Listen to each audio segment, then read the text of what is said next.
Hello friends, welcome back to my channel. तो आज मैं आपको बताऊंगा कि अगर आपने अभी क्लास 10th पास करी है तो अब आप अपनी लाइफ का सबसे इम्पोर्टेंट डिसीजन आप लेने जा रहे हो कि आपको कौन सी स्ट्रीम सिलेक्ट करनी है। तो हमारे पास 3 स्ट्रीम होती है मेजरली। एक होती है साइंस साइड, कॉमर्स और आर्ट्स। तो अब इन तीनों में से क्या सिलेक्ट करें और उन सिलेक्ट करने के लिए क्या पैरामीटर्स होने चाहिए, मतलब क्या चीज़ हम अपने माइंड में रखें कि हम सिलेक्ट कर सके एक बेस्ट स्ट्रीम जो हमारे लिए सूटेबल हो। तो चलिए स्टार्ट करते हैं। तो इस वीडियो में मैं आपको बताने वाला हूँ कि 3 स्टेप्स जो आपको करने हैं, आपको पता लग जाएगा कि आपके लिए कौन सी स्ट्रीम सबसे बेस्ट है। तो वो बताऊँगा मैं लास्ट में। सबसे पहले मैं ये बताता हूँ कि आप लोग करते क्या हो और मेजरली सब लोग करते क्या है स्ट्रीम सिलेक्शन के लिए। मेन बात होती है ये, हर कोई ये बोलता है कि अगर तेरे 90% से ज़्यादा है तो तू जा साइंस में, 90% या 80% के बीच में है तो ले लो कॉमर्स, और उसके बाद जो भी बचे वो जाओ आर्ट्स में। तो ये कोई क्राइटेरिया नहीं होता ऐसे जज करने का कि किसके नंबर कम है किसके नंबर ज़्यादा है तो वो ये स्ट्रीम लेगा। तो मेन बात जो आती है, अब एक और बात जो आप करते हो वो है ये कि मेरा इंटरेस्ट तो साइंस सब्जेक्ट में है तो मैं साइंस साइड ले लेता हूँ, ठीक है। मेरे को मैथ अच्छी लगती है, मेरे को कैलकुलेटिव सब्जेक्ट्स अच्छे लगते हैं तो मैं कॉमर्स ले लेता हूँ। या फिर मेरे को थ्योरी वाले सब्जेक्ट अच्छे लगते हैं तो मैं क्या ले लेता हूँ, आर्ट साइड ले लेता हूँ। ऐसी बात नहीं है, जो कॉमर्स स्ट्रीम है, साइंस स्ट्रीम में, उसमें भी थ्योरी होती है, ठीक है। तो ऐसी बात नहीं है कि आपको एक पर्टिकुलर सब्जेक्ट अच्छा लगता है तो उसके बेसिस पे आप पूरी स्ट्रीम सेलेक्ट कर लोगे। स्ट्रीम में बहुत अलग अलग वैरायटी के सब्जेक्ट होते हैं जो कि पढ़ने पड़ते हैं, और जब आप ऐसे डिसीजन ले लेते हो, अब मैं बताता हूँ कि क्या रिजल्ट होते हैं जब आप ऐसे करके बिना सोचे समझे या किसी के गाइडेंस पे, जिसे खुद नहीं पता उसकी गाइडेंस पे आके आप ऐसे डिसीजन ले लेते हो स्ट्रीम सिलेक्शन के, तो उसके रिजल्ट क्या आते हैं। आपको साइंस पसंद थी, आपने ले ली, आप कोई एक पर्टिकुलर सब्जेक्ट बना लोगे जो आपको अच्छे से आएगा और वो कर लोगे। मान लिया कि आप 12th तक भी अच्छे से कर लोगे, लेकिन आपके पास 12th के बाद ऑप्शन नहीं बचेगा कि मैं करूं क्या, क्योंकि आपने स्ट्रीम सिलेक्ट किस चीज़ से करी है कि मैं 12th तक पढ़ूंगा, लेकिन आपने इस लेवल पे जाके नहीं सोचा कि 12th के बाद क्या होगा। मेन बात यहीं पर अटकती है कि आपने स्ट्रीम सिलेक्ट करी कि मेरे को साइंस साइड अच्छी लगेगी क्योंकि मेरे को साइंस पसंद है। तो साइंस साइड तो कब तक चलने वाली है, 12th तक। 12th खत्म होने के बाद आपको कोई एक करियर डिसाइड करना पड़ेगा, आप किस लाइन में जाना चाहते हो, लेकिन वो लाइन तो आपने डिसाइड ही नहीं करी।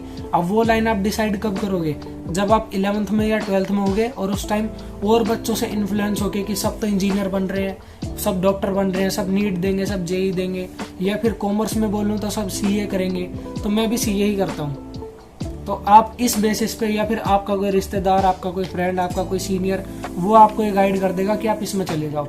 इसमें आपका क्या डिसीजन, जबकि आपकी लाइफ का सबसे पहला इम्पोर्टेंट डिसीजन ये आपका है, अपनी पूरी लाइफ का। और ये आप ही नहीं ले रहे, ये आप दूसरों को जज करके ले रहे हो, दूसरों से इन्फ्लुएंस हो रहे हो। तो अब मैं बता देता हूँ जो 3 स्टेप हैं जो आपको लेने हैं। अब इसको बिल्कुल ध्यान से सुनना, ऐसा शायद ही कोई बताने वाले होंगे, लेकिन आप आज इस वीडियो में आए हो तो मैं आपको कॉन्ग्रेचुलेशन बोलता हूँ इस चीज़ के लिए कि आप अपने फ्यूचर के लिए कंसर्न हो। क्योंकि बहुत सारे ऐसे बच्चे हैं, मतलब मेजॉरिटी ऐसे बच्चे हैं जो अपना स्ट्रीम सिलेक्शन बिना सोचे समझे ले लेते हैं। आप अपने फ्यूचर के लिए कंसर्न हो, इसलिए मैं बोल रहा हूँ कि कॉन्ग्रेचुलेशन, आप यहाँ पर आए।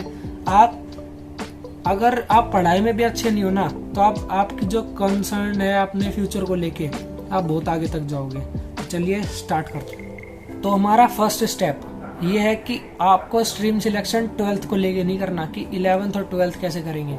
आपको स्ट्रीम सिलेक्शन करना है 12th के बाद क्या करेंगे। जैसे कि मैंने अपना स्ट्रीम सिलेक्शन करा था कॉमर्स। ये कॉमर्स मैंने ये देख के नहीं करा कि मेरे को मैथ पसंद है, मेरे को कैलकुलेटिव सब्जेक्ट पसंद है। मैंने ये डिसाइड करा था कि मेरे को 12th के बाद सीए करना है।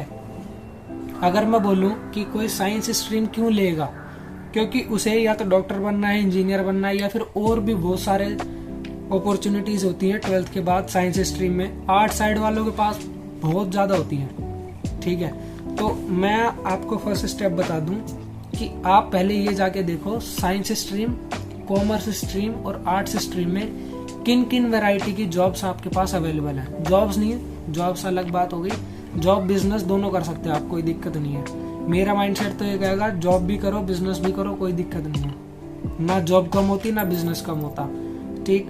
तो अब सबसे पहला स्टेप ये है कि आप ये देखो कि किस किस फील्ड में, किस किस स्ट्रीम में, आर्ट साइंस कॉमर्स में क्या क्या जॉब ऑप्शन है आपके पास।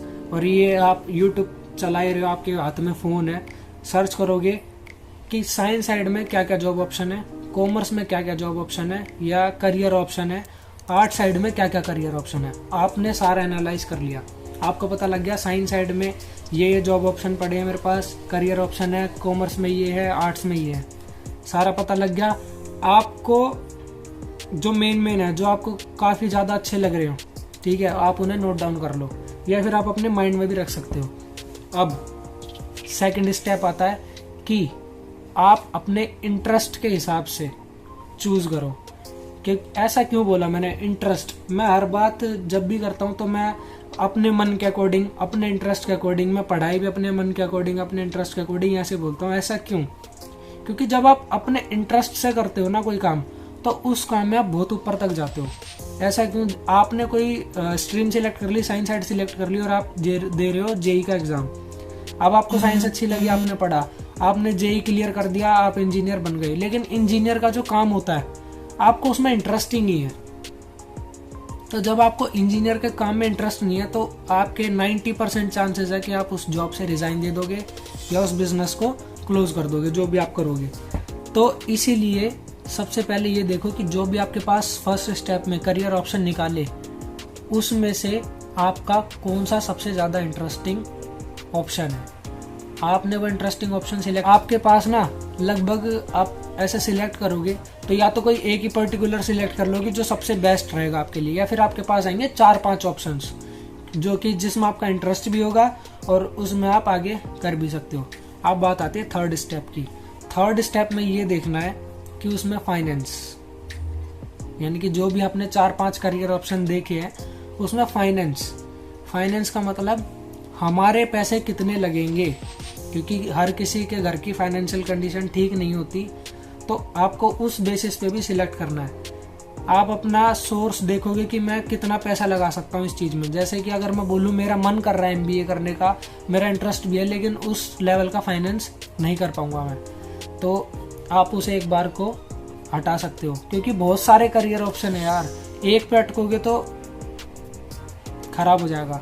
तो अब सेकंड बात आती है टाइम पीरियड, यानी कि वो भी आपने करियर ऑप्शन सिलेक्ट करा है उसमें कितना टाइम लगता है।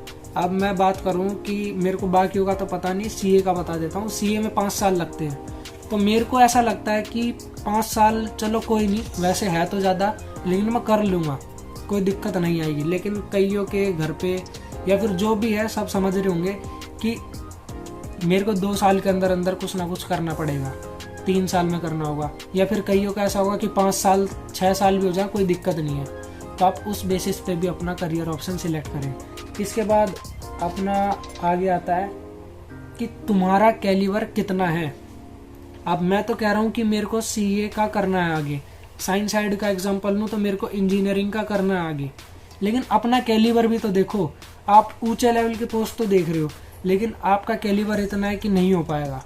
लेकिन आप इन्फ्लुएंस होके, नेट पे देख के, उनका सैलरी पैकेज देख के आप ये सारी चीज़ें डिसाइड कर रहे हो, तो इससे नहीं होगा। तो जब आप ऐसे एनालाइज कर लो और आपके पास लास्ट में एक ऑप्शन बचे जो कि सबसे बेस्ट है आपके लिए, तो उस चीज़ की स्ट्रीम देख लेना कौन सी है। तो अगर तुम्हारा वो इंटरेस्ट है ना, तो उस स्ट्रीम के सब्जेक्ट भी तुम्हारे इंटरेस्टिंग होंगे और तुम सारे सब्जेक्ट अच्छे से कर पाओगे, वो वाली स्ट्रीम तुम चूज़ कर लेना। और यही है सबसे प्रैक्टिकल अप्रोच। वरना आप सब आपको ये बोलेंगे 90% से ऊपर है तो साइंस ले लो, उससे नीचे तो कॉमर्स या आर्ट्स उठा लो, ठीक है। तुम्हें मैथ्स अच्छी आती है तो कॉमर्स उठा लो, साइंस अच्छी आती है तो साइंस उठा लो, है, और हिस्ट्री पॉलिटिकल थ्योरी सब्जेक्ट अच्छे लगते हैं तो आर्ट्स उठा लो। ऐसे नहीं होता, ये 12वीं तक ही काम आएगा, 12वीं के बाद बहुत बड़ी लाइफ है। 12वीं तो एक फाउंडेशन होती है, असली खेल तो 12वीं के बाद चालू होता है। और कई बच्चे जो आज इंडिया में इतनी सारी अनएम्प्लॉयमेंट है ना, वो इसी वजह से है कि हम अपने डिसीजन ढंग से नहीं लेते। तो मैंने 3 स्टेप बताया आपको मैं दोबारा बता देता हूँ। फर्स्ट स्टेप है आपके पास क्या क्या करियर ऑप्शंस हैं, पहले उन्हें पूरा लिख दो साइंस साइड, क्योंकि देखो ये आपका सबसे इम्पोर्टेंट डिसीजन है लाइफ का, तो आप इसे जल्दबाजी मत करना, 1 दिन 2 दिन 1 हफ्ता तक ले सकते हो। जॉब ऑप्शन लिखो, एनालाइज करो तुम्हारा इंटरेस्ट क्या है, 4-5 जॉब ऑप्शन निकलेंगे, उसमें क्रूशियल डिसीजन लो अपना कि टाइम, पैसा, ठीक है, और तुम्हारा कैलिबर क्या क्या, तुम सारे अपने एस्पेक्ट्स देखो और एक जो तुम्हें बढ़िया लगे वो वाली स्ट्रीम सिलेक्ट कर लो बस। तो अगर आपको ये वीडियो अच्छी लगी हो तो भाई लाइक तो कर देना, और तुम्हारे साथ जितने भी दोस्त हैं जो इस टाइम कन्फ्यूजन में है कि क्या क्या ले, कौन सी स्ट्रीम ले, उन्हें ये शेयर कर देना, उनकी कन्फ्यूजन भी दूर, और फिर आगे पढ़ते रहो, ठीक है। और बाकी स्टडी टिप्स, स्ट्रेटजीज, क्योंकि मेरी जो टिप्स वगैरह आती हैं वो हर किसी स्ट्रीम पे एप्लीकेबल है, तो आप उन्हें देख सकते हो और आपको बहुत काम आएंगी वो। तो सब्सक्राइब कर देना चैनल को आगे वीडियोस के साथ बने रहने के लिए।